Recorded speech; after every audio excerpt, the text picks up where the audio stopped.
The train doors began to close when Rachel heard the old man fall. His suitcase burst open, scattering photographs across the platform. She hesitated just 1 second too long, and the train left without her. Moments later, the station lights flickered and went out. From the darkness, a voice whispered her name, a name she hadn't used in years. And that single act of kindness became the mistake that changed her entire life. What happened next shocked everyone and set off a chain of events no one saw coming. Stay with me. This is a story you need to hear. Before we start the story, comment below and let us know where in the world you're watching from today. And if you find this story impactful, don't forget to subscribe for more. Rain soaked the city in a slow, steady gray that morning, as if the sky could not decide whether to cry or to wash the world clean. The station smelled of wet coats, cheap coffee, and the metallic tang of old rails. Neon signs blurred under the drizzle, and the crowd moved like a tide. Some hurried, some lost, all carrying private storms beneath their clothes. Rachel stood under the skeleton of the station roof, her bag heavy at her hip. Her scarf, the color of bruised plums, was tucked too tightly against her throat. She watched people the way someone studies the sky before a storm, looking for the first unusual detail, the small fissure that will tell you where thunder starts. Her hands trembled a little. It wasn't cold. She had learned to carry that tremble like a small, private stone. It kept her careful. She had been awake all night thinking of bills and the sound of her daughter's laugh in the small apartment 2 roads from the station. Elise slept with the radio low, clutching a tattered stuffed rabbit. Rachel had kissed Elise's forehead at dawn and left a note on the kitchen counter. "Be brave today. I'll bring cherries." It was a promise that tasted like sugar and fear both, because cherry season would mean a small fortune at the market, enough to keep the landlord patient and the electricity on. Rachel worked 2 jobs. She rearranged her life into schedules and routes so Elise would not learn how close they lived to the edge. She folded the note into her pocket and read the letter in her mind instead. The letter she had found 3 days ago. An unsigned paper slipped through the door with a single sentence typed and nothing else. It said, "There is more to you than the life you carry." At night, she would read it and imagine hands arranging stars, someone telling her she was seen. In the daylight, the words felt like an accusation and a prayer both. She did not know who had written it, and that uncertainty opened a small wound she kept hidden. Rachel's face was a map of small decisions made hard. A jaw set by too many mornings that started in darkness, eyes that held the tiredness of someone who carries others' needs in her chest. She moved through the crowd with a rhythm, 2 steps forward, 1 step searching. Around her, the station kept to its business. Announcements in a voice that softened the edges of the world, the click and clack of a suitcase on worn tile. The train she planned to take came in 40 minutes. 40 minutes felt like a cliff and a mercy. On the other side of the platform, an old man leaned on a cane whose paint had been rubbed away by years. His coat was moth-eaten at the cuffs, and his hat had seen better winters. He studied a ticket in hands that shook, and his mouth worked silently as if trying to remember an address or a name. Most people glanced, then turned away. They had places to be. Rachel felt the pull the way you feel the tug of an undertow if you have ever swum in harbor water, soft at first, then insistent. She moved toward him without thinking about the time lost. Empathy for others was not a spectacle for her. It arrived like a reflex. "Sir," she said. Her voice was low, the color of coffee grounds. "Can I help you?" He looked up. The lines around his eyes folded like chapters in a book, and when he smiled, it was a small, tired thing. He began, and then the name slipped away. "I'm trying to get to Easton Street. I haven't been there in a long time."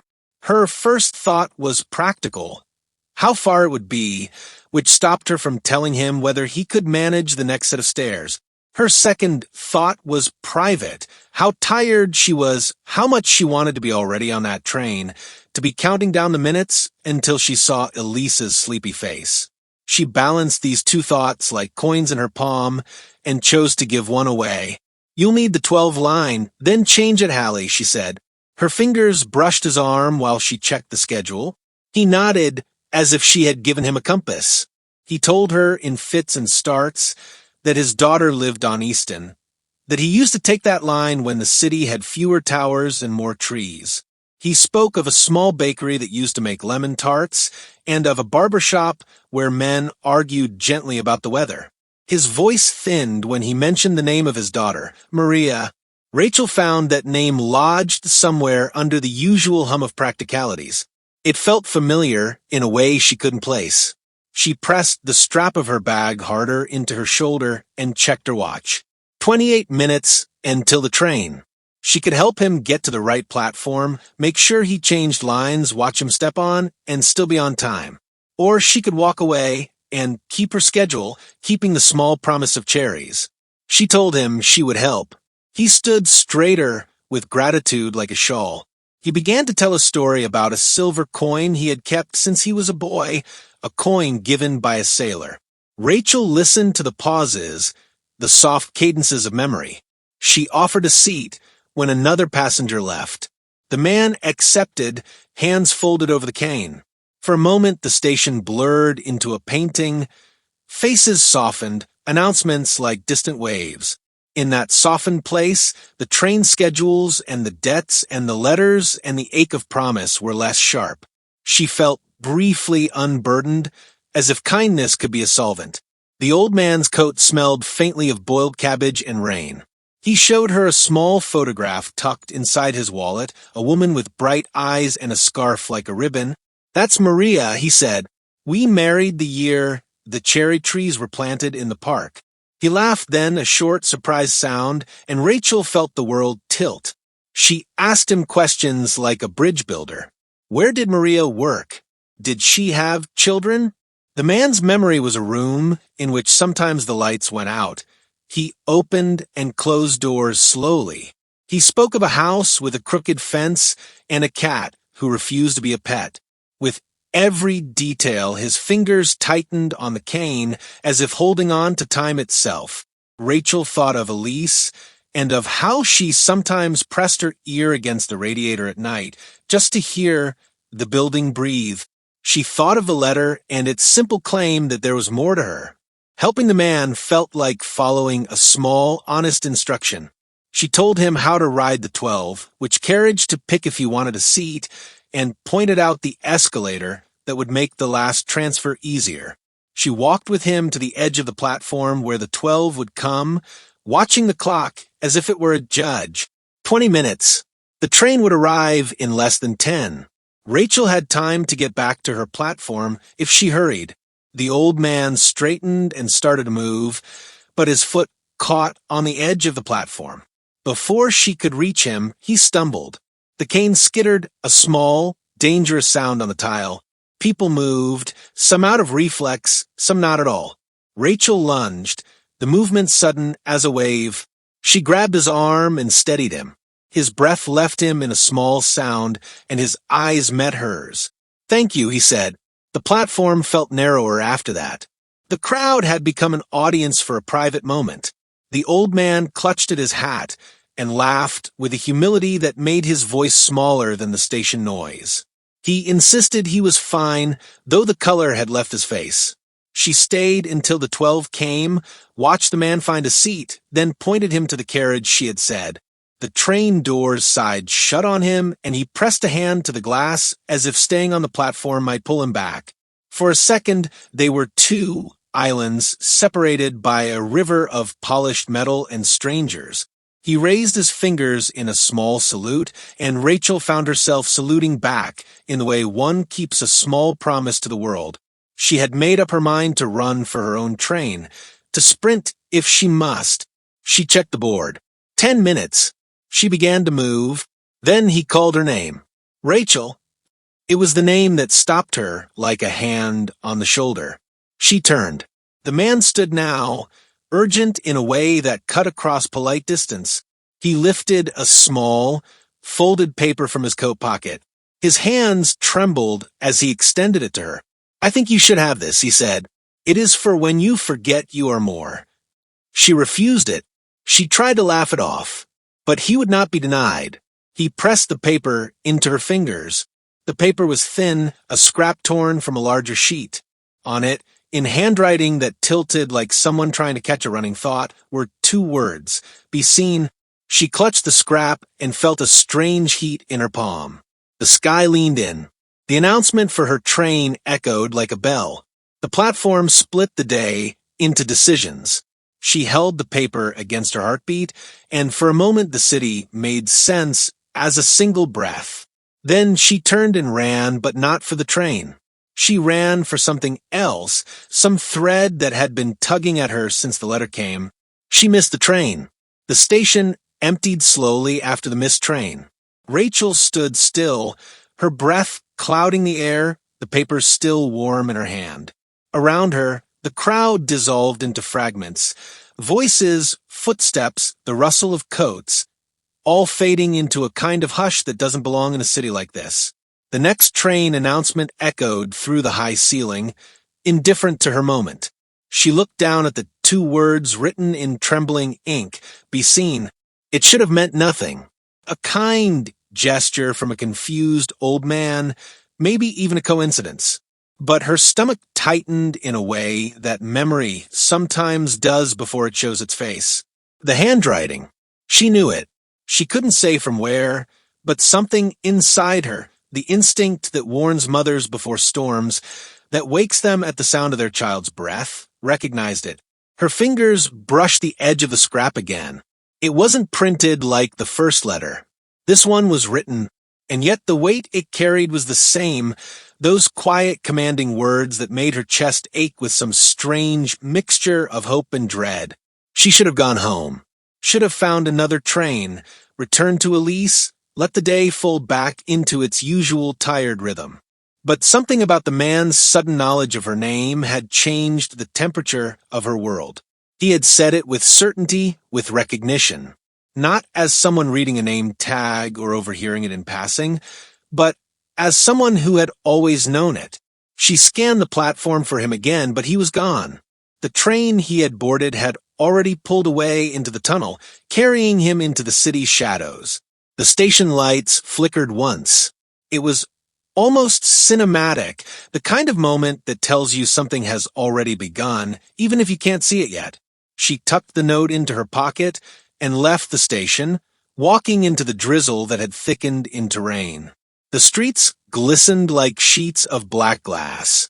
Her reflection followed her in every puddle, blurred by falling water, and for the first time she felt as though she was being watched, not by someone behind her, but by the city itself. Rachel's phone buzzed. She pulled it from her coat pocket, expecting a message from Elisa's babysitter, but it was from an unknown number. Just one line again. "You did the right thing. Now keep walking." Her throat went dry. She stopped under an awning and typed back. "Who is this?" No response. Just the quiet rhythm of rain, steady as a pulse. She looked around, scanning for a camera, a face, a hint of movement. The crowd moved on, umbrellas bobbing like slow, dark wings.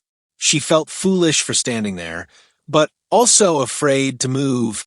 Every instinct told her to go home, but the message had been right. She had done the right thing. It meant whoever sent it was watching. Her heart hammered as she turned toward the main road. The rain picked up cold and slicing. She crossed at the lights, her boots splashing through shallow puddles. When she reached the other side, she paused near a cafe window, her reflection warped in the glass.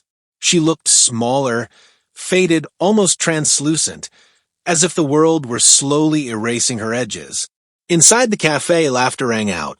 A couple leaned close over steaming cups of coffee. Normal life moved on without her, indifferent and full. She wanted to step inside, to feel something ordinary, but her pulse refused to slow. The message, the old man, the letters, each piece folded into the next, and she couldn't shake the feeling that none of it was random. She reached into her bag for her wallet and froze. The letter she had kept there for days, the one she had reread every night before sleep, was gone. She searched again, pulling everything out, the keys, the folded grocery list, the worn picture of Elise, but the letter was nowhere. A hollow sound escaped her throat. It wasn't just paper. It had become a symbol of something fragile and private, a thread she hadn't wanted to lose. Now it was gone, and in its place she held the new note, shorter, sharper, personal. She went home with that emptiness crawling under her ribs. The apartment was quiet except for the low hum of the refrigerator. Elise was asleep on the couch, her small hand resting on the stuffed rabbit's torn ear. The light from the street painted soft gold lines across her face. Rachel crouched beside her and brushed a curl from her forehead. For a moment, everything steadied, but when she turned to the table, she saw it. A small envelope, white, unmarked, sitting exactly where she had left the note for Elise that morning. Her body stiffened. She hadn't left anything else there. Slowly, she reached for it, her hand trembling. The flap wasn't sealed. Inside was a photograph, black and white, slightly curled with age. A young woman stood on the very same station platform Rachel had left hours ago. She was looking directly at the camera, her face half in shadow. But what made Rachel's skin crawl was that the woman looked exactly like her.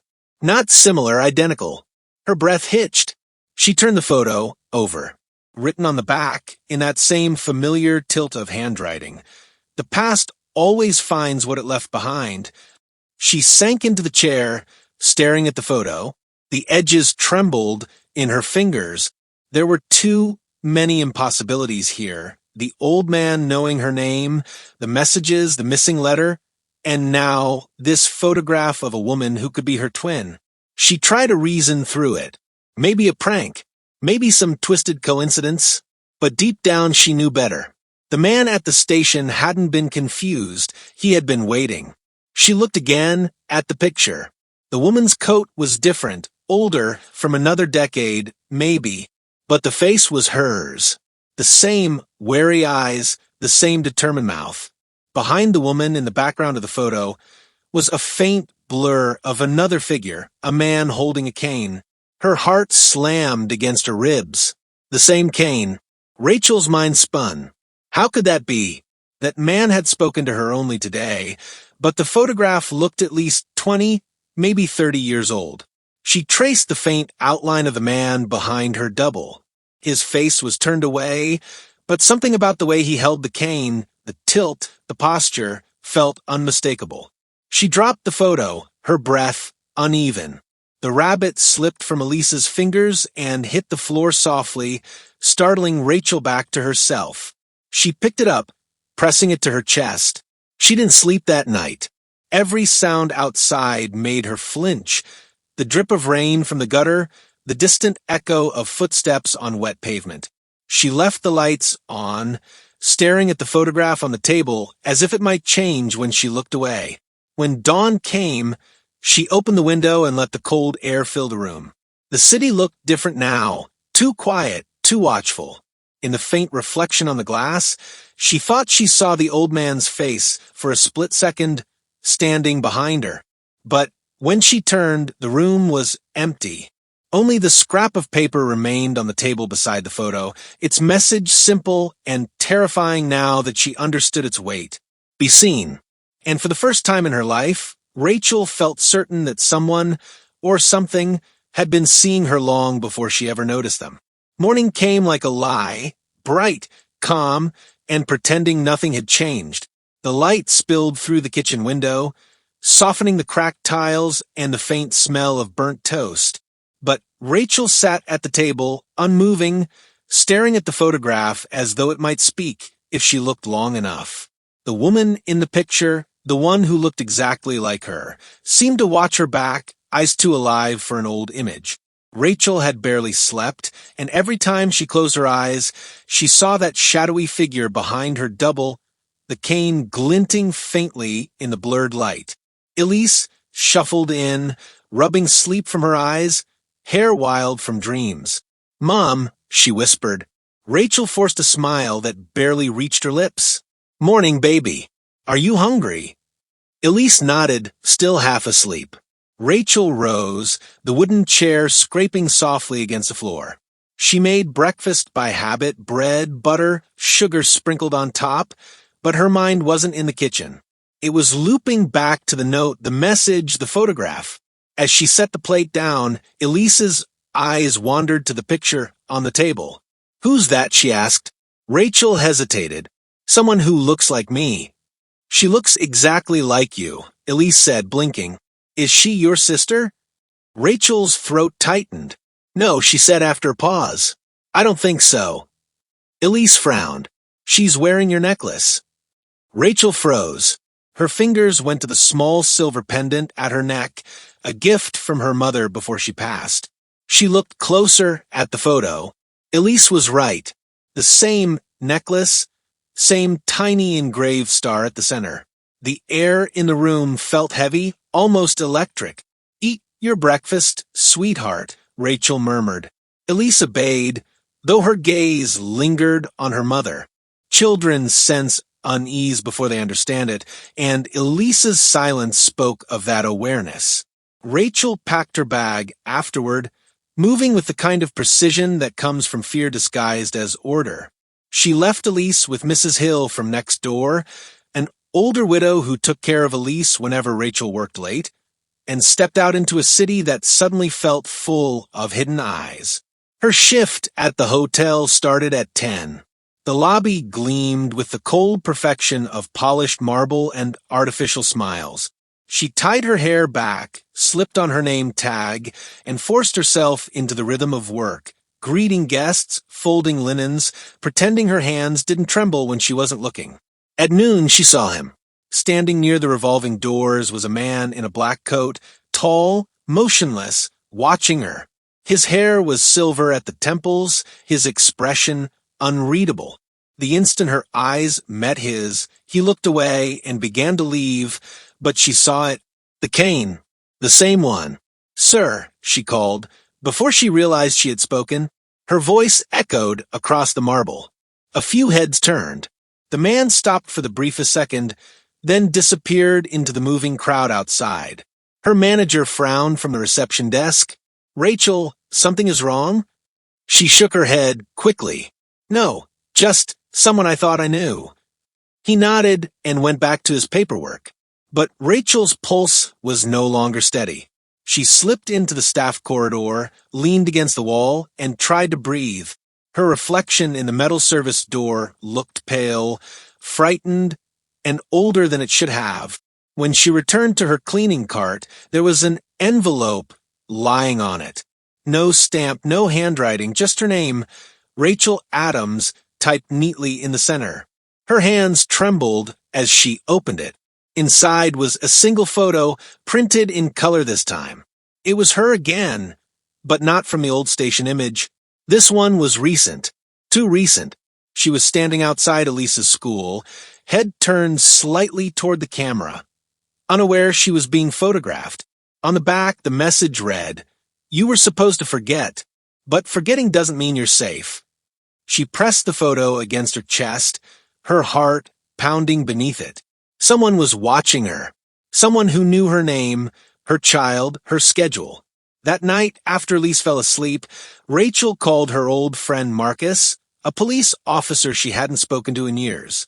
Their friendship had ended badly. She'd accused him once of lying to cover up a case gone wrong. But now, desperation overrode pride. He picked up on the third ring. "Rachel?" Her voice trembled. "I need help." He sighed softly. "It's been a long time." "I know, but I think someone's watching me. They've been sending letters, pictures, one of them from years ago. It looks like me, Marcus, but it's not me. It can't be." Silence stretched, then his tone shifted, low and cautious. "You said a photo from years ago? What kind of photo?" "An old one. The station. There was an old man. He gave me a note before it all started." Marcus exhaled sharply. "Rachel, you need to listen to me. Whatever this is, Don't dig too deep. There are things buried in this city that were meant to stay that way. Her skin prickled. What are you talking about? Do you remember the Halstead case? He asked. She hesitated. The missing woman? The one who vanished from Easton Street. Yeah, that was 30 years ago. His voice dropped lower. The photo you just described sounds exactly like her. Name was Rachel Halstead. She looked just like you. The name hit her like cold air. Halstead, the same Easton Street the old man had mentioned. Marcus continued. The case file was sealed. She was declared dead, but there were irregularities. Unofficial reports said her body was never found. And get this, the last person seen with her was an older man walking with a cane. Rachel's hand went cold. The phone slipped slightly against her ear. Are you saying?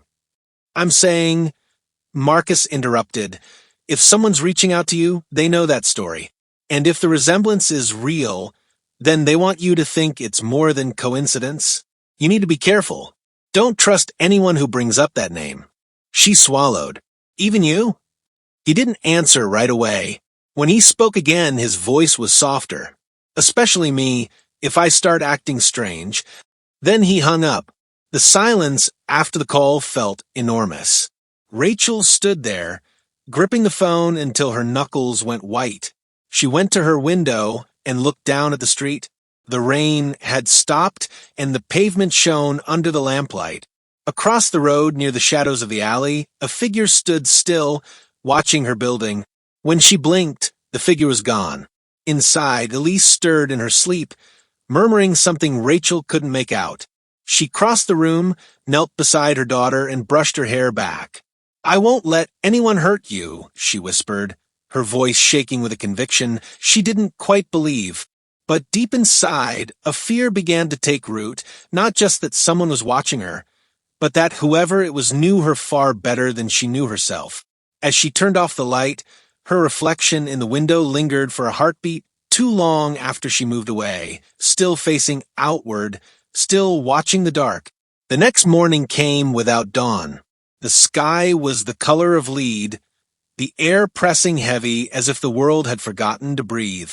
Rachel woke to the sound of the apartment buzzer, one long, continuous tone that rattled through the thin walls. She sat up, heart pounding. Elise was still asleep, tangled in her blanket. She checked the clock, 6:13 a.m., too early for deliveries. Too early for anyone decent. She crossed the room slowly, each step loud in the hush. When she opened the door, the hallway stretched out empty, except for a brown envelope lying neatly at her feet. No footsteps, no echo of whoever had left it. Just silence. Her name was typed on the front again. The same mechanical precision. Rachel Adams.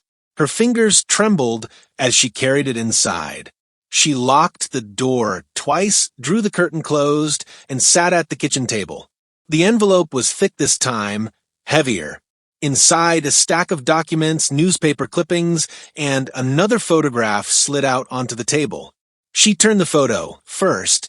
It was her again. Same face, same eyes, but she was standing beside the old man from the station. The photo was aged, yellowed at the corners, and stamped at the bottom corner, faded but still visible, was a date, May 7th, 1993. Rachel stared. That was 32 years ago. Her chest tightened. That's not possible, she whispered. That's not me. But the woman in the picture was wearing the same necklace, the small silver star pendant glinting against her collarbone. She flipped through the documents. Most were government forms, birth records, medical files, research authorizations, all stamped confidential. Her eyes caught on one name repeated through them, Project Halstead. Her pulse quickened. Marcus had mentioned the Halstead case, the woman who went missing 30 years ago. But this wasn't a police file. It looked scientific, clinical, detached. Each page spoke of subject duplication, memory imprint failure, and cognitive reintegration. Her gaze dropped to a short paragraph circled in red ink.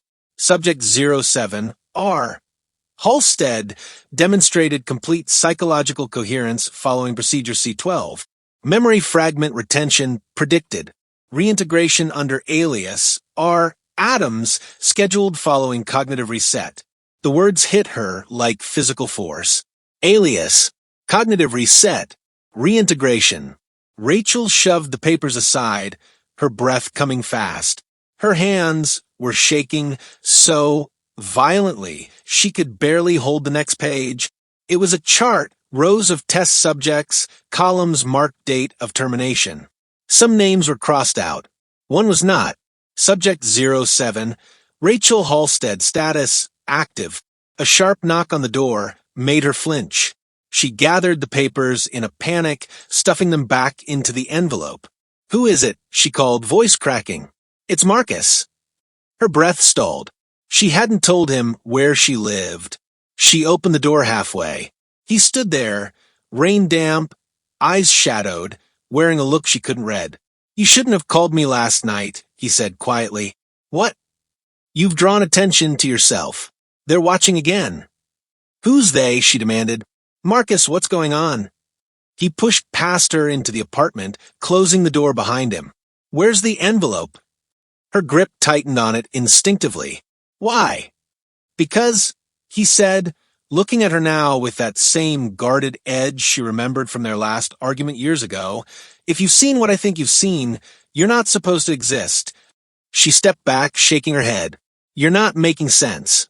He reached into his coat and pulled out a folded photograph. This was taken 3 weeks ago. Security footage from a restricted government facility. "Look." She took it. Her hands nearly went numb. The image was grainy, but she recognized herself, or rather, someone who was her, lying unconscious in a hospital bed, wires trailing from her temples. Machines surrounded the figure, monitors glowing faint green. "That's not me," she whispered. Marcus's expression softened, almost pitying. "You said that before." "No," she snapped, clutching the photo.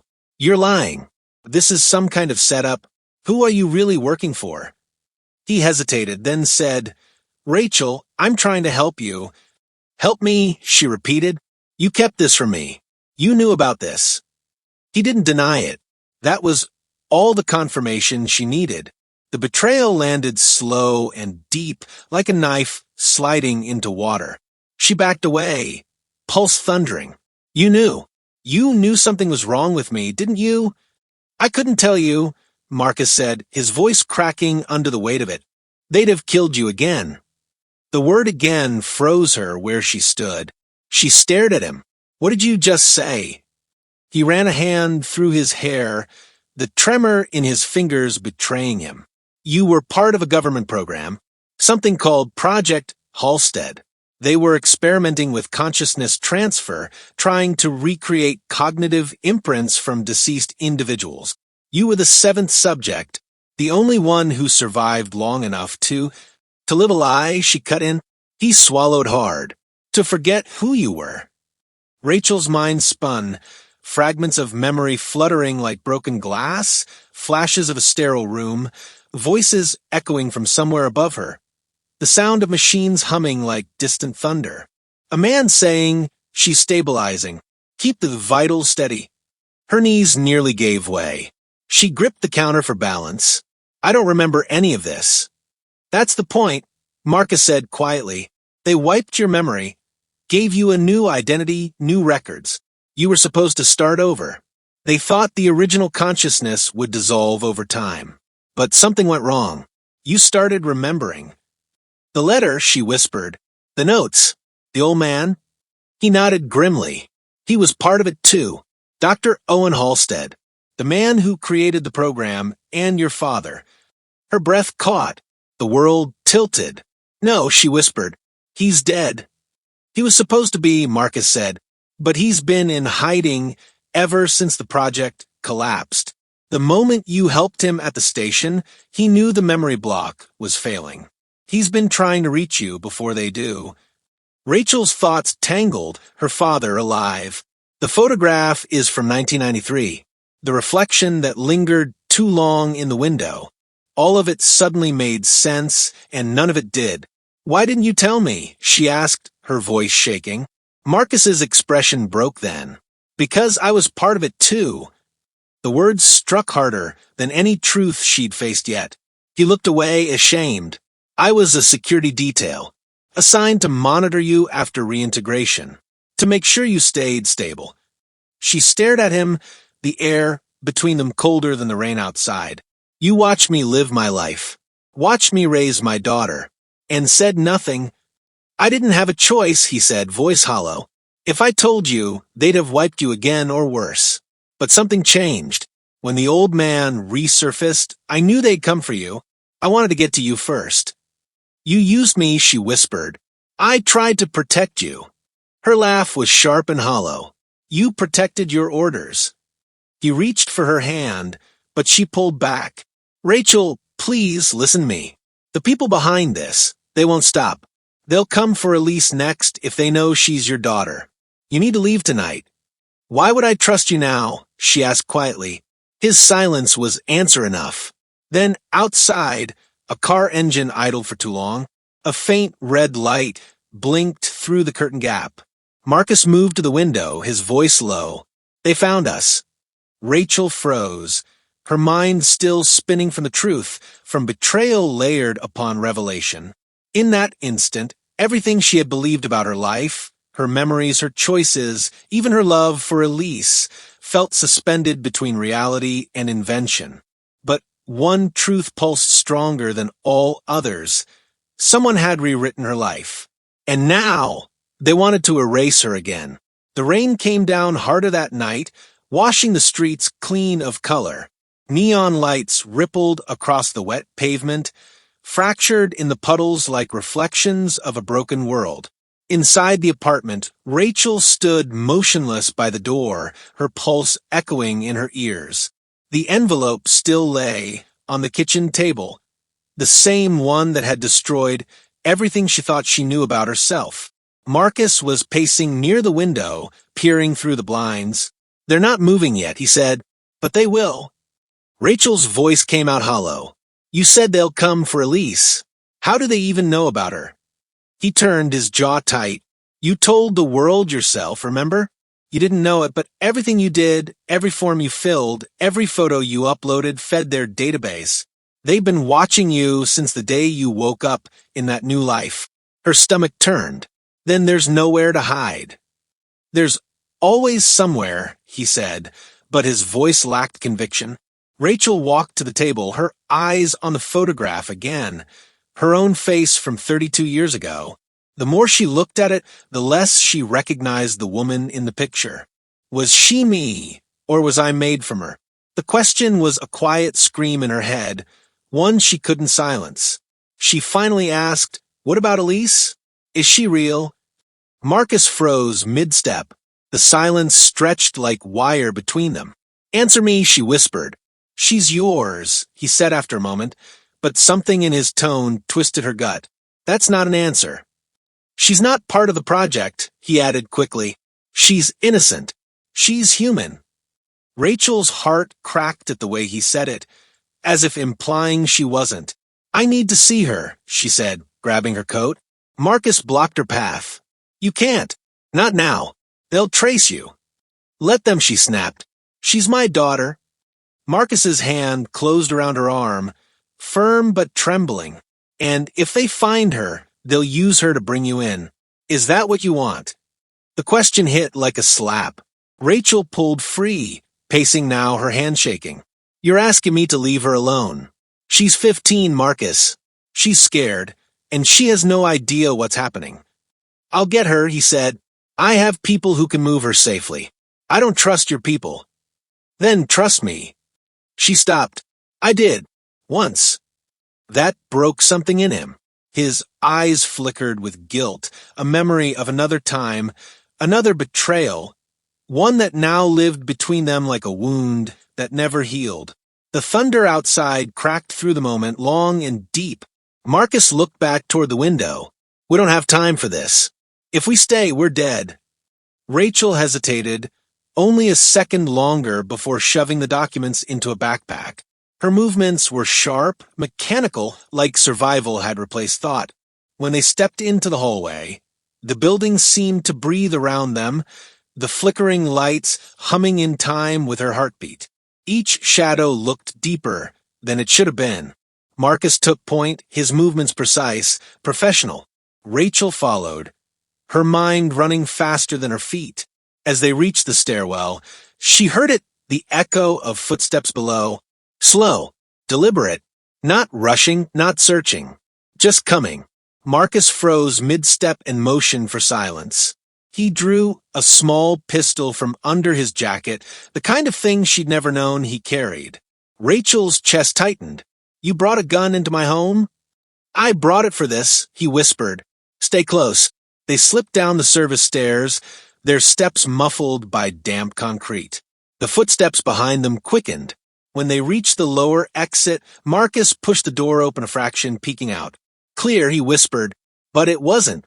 The moment they stepped into the alley, a white van's headlights flared to life, blinding them both. Marcus shoved Rachel behind a dumpster as a man stepped out of the van, dressed in dark tactical gear, holding a silenced weapon. Rachel could hear her own heartbeat louder than the rain. Marcus fired once, the shot barely audible. The man fell. Another stepped out immediately after, returning fire. Sparks burst off the metal around them. "Go!" Marcus shouted. Rachel ran, ducking behind a stack of crates, slipping on the slick ground. The world had narrowed to chaos, rain echoing gunfire and the taste of fear in her mouth. When the sound finally faded, Marcus appeared beside her, breathing hard, his arm grazed and bleeding. "We need to move. Now." "Who were they?" she asked, her voice shaking. "Not the police," he said. "Private contractors. Halstead's cleanup team." She swallowed. "My father sent them?" Marcus hesitated again. "No, yours didn't. The one still running the project did." Her throat went dry. "Then he's still alive." "Yes," Marcus said quietly. "And he's the only one who can explain what they did to you." They drove through the night in Marcus's old sedan, the city giving way to dark stretches of road and empty fields.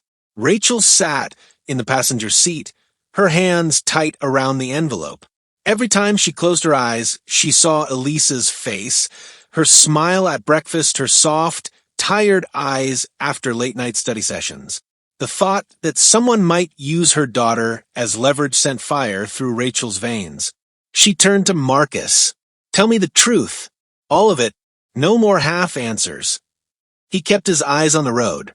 "You were never supposed to survive. The first 6 subjects, none of them did. But your neural patterns stabilized. Owen thought he could bring you back completely. He called it a miracle. And I believed I was just me," she whispered. "You were. You are. But your memories, your life, they were built from someone else's fragments. You were supposed to be a vessel for her consciousness." Rachel stared at him, horror dawning. "Whose consciousness?" Marcus looked at her then, the kind of look that told her she wasn't going to like the answer. "Your mother's." Her breath stopped. He continued. "Owen tried to bring her back first. It failed. He swore he'd perfect the process. When you died in that car crash, he used your DNA as the final key. He brought you back instead. You're both of them, his wife and his daughter, combined." Rachel's stomach turned. "That's insane." "It's the truth," Marcus said. "That's why they want you. Your brain holds the only successful merge in existence." Rachel pressed her hands to her temples, the world spinning too fast. "So, I'm not even human?" "You're more than human," he said softly. "You're proof that memory can outlive death." She turned to the window, watching the rain blur the world into streaks of silver. A storm was rising inside her now, grief, anger, disbelief. She whispered, "And if I run, they'll chase me forever." "Yes." "Then maybe it's time they stop chasing." Marcus looked at her, a flicker of fear crossing his eyes. "Rachel, what are you planning?" She turned to him, her voice steady for the first time since morning. "If they built me," she said, "then I'll make them regret ever thinking they could own me. The tension in the car thickened. Outside, lightning tore across the sky, illuminating her face in stark flashes. A woman who no longer knew what she was, but who was done running. And somewhere in the distance, beneath the roar of the storm, sirens began to rise. The storm had not stopped for 3 days. It raged above the old research facility like the world itself was trying to bury its sins under thunder and rain. Rachel stood at the edge of the property, drenched and trembling, her reflection flashing in the puddles like a ghost trying to decide which life it belonged to. Behind her, Marcus's voice cut through the wind. Once we step inside, there's no turning back. The main generator runs on an independent loop. If we shut it down, the backups will trigger lockdown. That's exactly what I want, Rachel said. Her voice was steady, sharper than the cold air that sliced her throat. If we lock them in, no one gets out until this ends. Marcus stared at her. He'd seen that look before, determination soaked in grief. You're not thinking clearly. I've never been more clear in my life, she said, pulling back her hood. They made me a machine, Marcus. I'm about to show them what happens when the machine fights back. The building loomed like a memory, turned monstrous, steel bones, shattered glass eyes, and corridors that once hummed with the promise of saving lives.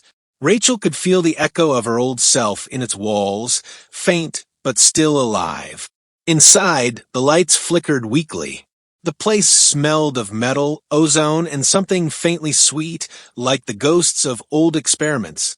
Rachel's boots left muddy prints on the tile. As she moved through the corridors, she somehow still remembered. Each door was a memory she didn't ask for. Each step felt like walking deeper into a grave she'd already been buried in. When they reached the central chamber, Marcus hesitated. Rachel, listen to me. Owen's not the same man anymore. He's desperate, paranoid. Whatever he tells you. I don't need his words, she interrupted. I need the truth. The door to the chamber slid open with a hydraulic hiss. Owen Caldwell stood at the center of the room, gray-haired and thin, surrounded by screens that pulsed with streams of neural data. He turned slowly when he heard them, his face illuminated by the flickering light. Rachel, he said softly, as if her name was a prayer he'd whispered every day since her death. You came home. Rachel's throat tightened. Home. She stepped forward, her voice breaking through the hum of machinery. This isn't a home. It's a tomb. Owen's eyes glistened. You don't understand. I saved you. You were gone and I brought you back. You should thank me. She laughed bitterly. Thank you? For what? For giving me a life that isn't mine? For making me half your wife, half your daughter? You played God, and all you created was pain. Owen's expression hardened. I did what I had to. The world doesn't remember kindness. It remembers achievement. You were my redemption. Rachel stepped closer, the anger burning through her fear. No, I was your experiment. Behind her, Marcus shifted, his gun lowered but ready. He scanned the upper platforms, eyes darting between the shadows. We're not alone, he muttered. Rachel ignored him, locking eyes with Owen. You said the merge was an accident. But it wasn't, was it? You knew what would happen. Owen's silence confirmed it. Rachel's hands trembled. You killed me to bring her back. A sound, half gasp, half sob, escaped her. For a moment, the rain outside was the only thing holding her upright. Owen took a cautious step forward. Rachel, she was the love of my life. You can't understand what it's like to lose someone like that. I wasn't trying to destroy you. I was trying to keep her alive, through you. You destroyed both of us, Rachel whispered. The lights flickered again. From the far end of the chamber, a metallic hum deepened. Screens began flashing red. Marcus turned sharply. He activated the lockdown. Owen's voice rose, desperate now. You can't walk away from this, Rachel. You are the project. You are the future of human evolution. Rachel stepped toward him, her face inches from his. I'm not your future, Owen. I'm your consequence. She reached for the console, slamming her hand against the manual override. Alarms blared. Sparks rained from the ceiling. Marcus shouted over the noise, "Rachel, what are you doing?" Ending it, she said, "Wait, if you fry the core, it'll take you 2." She looked at him, eyes wet but unwavering. "Then it ends with me?" Owen lunged forward, grabbing her wrist, his voice cracking. "You don't have to do this. Rachel, please, you're my daughter." Her reply was quiet, almost gentle. "You don't get to decide who I am." She shoved him back. The system core began to overload, its pulse filling the room with a blinding white glow. Marcus grabbed her arm. "We need to go, now." Rachel didn't move. Her eyes were fixed on Owen, on the man who had created and destroyed her all in one lifetime. For a moment, the room seemed to slow. The hum faded into a heartbeat. Owen's mouth moved soundlessly, his hand outstretched. Then Rachel whispered, "Goodbye, Father." She hit the final command. The explosion tore through the chamber, consuming everything in light and sound. The windows shattered outward as fire erupted, swallowing the lab, the data, and every trace of the project. When the smoke cleared hours later, the building was gone, just ash and silence. Marcus found her near the edge of the forest, half conscious, covered in soot but alive. The rain was still falling, soft now, almost merciful. He crouched beside her. "You're lucky," he said. She opened her eyes weakly. Luck had nothing to do with it. He looked back at the ruins. "It's over." Rachel shook her head faintly. "No, it never really ends. Someone always tries to play God again." Marcus sat beside her, quiet for a long time. Then, finally, he asked, "What now?" Rachel gazed at the horizon where dawn was breaking, a thin line of light cutting through the storm. "I found Elise," she said softly, "and I tell her everything." The wind carried away the last of the smoke, leaving behind only the sound of rain and the faint hum of power lines. In that fragile silence, Rachel finally understood. Life wasn't something that could be built in a lab or rewritten in code. It was what survived when everything else was gone, and as the first warmth of morning touched her face, she closed her eyes. Not as an experiment, not as a creation, but as someone finally free. The sun rose weakly through the mist, spreading pale gold across the blackened field where the facility once stood. Smoke drifted upward in slow ribbons, dissolving into the sky, as if the earth itself wanted to forget what it had witnessed. Rachel stood on the hillside, wrapped in a tattered coat Marcus had found in the car. Her body ached, her skin was cut and burned, but inside her, beneath the pain, there was silence. Not peace, not yet, but silence. For the first time in years, no voices echoed in her mind. No data streams whispered behind her thoughts. No artificial heartbeat pulsed through her veins. She was alone inside herself, utterly and undeniably human. Marcus approached quietly, his boots sinking in the wet soil. "You shouldn't be standing. You need rest." Rachel didn't look at him. Her eyes stayed fixed on the horizon, where the storm clouds were slowly breaking apart. "Do you think it's gone?" she asked. "The servers, the backups, the project." He hesitated. "Yeah, you made sure of that." She nodded, her breath trembling as it left her. "Then it's finally over." Marcus said nothing. He stood beside her, watching the sky change colors. For a long time, the only sound between them was the wind moving through the grass. After a while, Rachel whispered, "He thought he was saving me." Marcus turned to her. "My father," she said. He told himself it was love, but it wasn't. It was fear, fear of being alone. He couldn't accept death, so he built something to keep himself company. He called it resurrection, but it was just loneliness wearing a god's mask. Marcus's voice was quiet. "You stopped him from becoming what he feared most." She looked at him then, her eyes clear but heavy. "He still won in a way. I carry his choices. His mistakes live in me. Then you make them mean something different." Rachel managed a faint, broken smile. "You always make it sound simple." "It's not," Marcus said. but it's possible. The wind picked up cold and clean. She closed her eyes, feeling the rain still lingering in the air. I keep thinking about the others, she murmured. The ones who didn't make it. The first subjects. They were just names on files to me. But now I know what they felt, what it means to be trapped between life and death, memory and reality. Marcus didn't interrupt. Rachel's voice grew softer. I remember their screams, Marcus, not as sounds, but as fragments inside my mind. When they died, part of their consciousness stayed in the system. That's how the merge worked. Every failed life left behind a trace until mine became the sum of them all. She touched her temple lightly, her fingers trembling. That's why I survived. I wasn't one life rebuilt. I was 100 ghosts holding each other up. Marcus's expression darkened. That's why they called you perfect. Perfect, she repeated bitterly. Nothing about me is perfect. I'm just what's left. They stood in silence again. Below them, the ash of the destroyed facility mixed with the mud, creating a river of gray that flowed toward the distant road. Rachel finally asked, "Do you ever wonder what we become when we stop being who we were?" Marcus exhaled slowly. "I think that's when we finally start living." She turned her gaze toward the ruined site. When I was inside that room, I thought I hated him.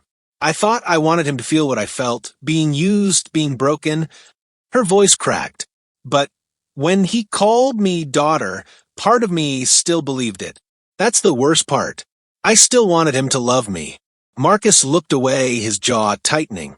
Love doesn't excuse what he did. No, she said quietly, but it explains it. And maybe that's what forgiveness really is. Not excusing someone, but understanding why they became what they did. Marcus studied her for a moment. Do you forgive him? She thought about it, the question echoing through her chest like a hollow drum. Not yet, she said, finally, but maybe one day. She took a step forward, kneeling to the ground.